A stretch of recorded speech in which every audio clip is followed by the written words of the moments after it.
The album starts off Highway 751, which I did the research on, is a road that passes through Duke University, Duke Forest. What's significant about that road for you?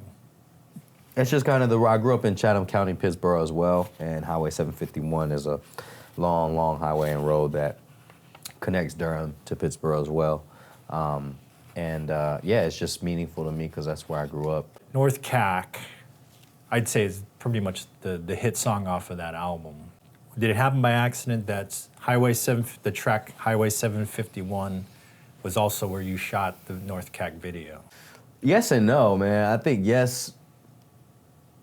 No, because I wasn't sitting there like, I'm gonna call the first track. You know what I mean? It just, everything was just true to my life, and these are the resources I literally, only resources I had. And so we were gonna shoot that video in Durham, but there was too much car traffic. And so I said, let's go somewhere country with it.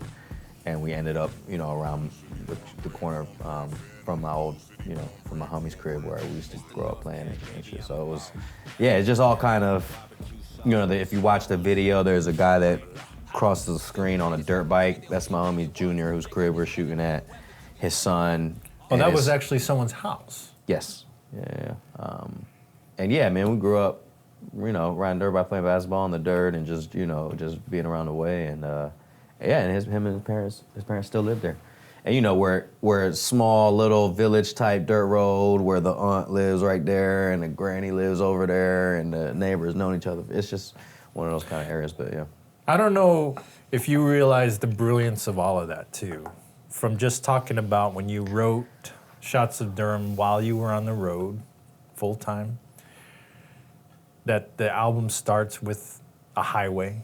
Mm-hmm. Like I feel like I'm on this journey with you. And listening to North Cac and then also seeing the video, it really ties this thing together. The brilliance of it is that one shot. But also, when I think of hip hop, it has this urban landscape to it. And I'm out in the country somewhere.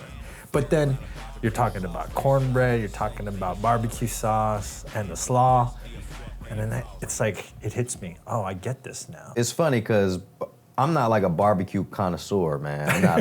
I'm not a foodie. Like, I don't really know a lot about, you know what I mean? And even Carolina barbecue sauce with the slaw is kind of like a falsity because it's not quite a Carolina sauce that I'm kind of referring to. It's a style.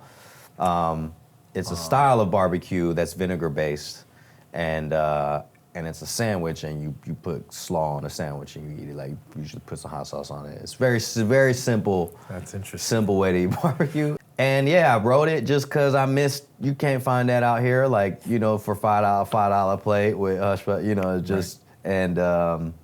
And so I think people, especially at like a few years ago, like just politically too, it just was coming to a head, in North Carolina, where you realize you're so far behind from national conversations, and you are trying to sort of find your place in the larger conversation of all of these things. And because of the internet and the political times, like, things are so polarized, and if you look a certain way, you're believed to be a certain way. And I think there's so many, how I grew up, there was just so many white and black folks. There was just a lot of harmony, and we eat the same things, we drive the same roads, we talk the same way, and we are doing the same things. And so I think just there being this, like, and food is always such a great connector for so many people. And I think to realize, like, we have a dish, that's like, that we should be proud of, kind of thing, and that, and to see an Asian dude do it, and then to see a white dude pop up, and to see the black homie hold it down, it just kind of was all, I think, indicative of where we're all trying to go and be.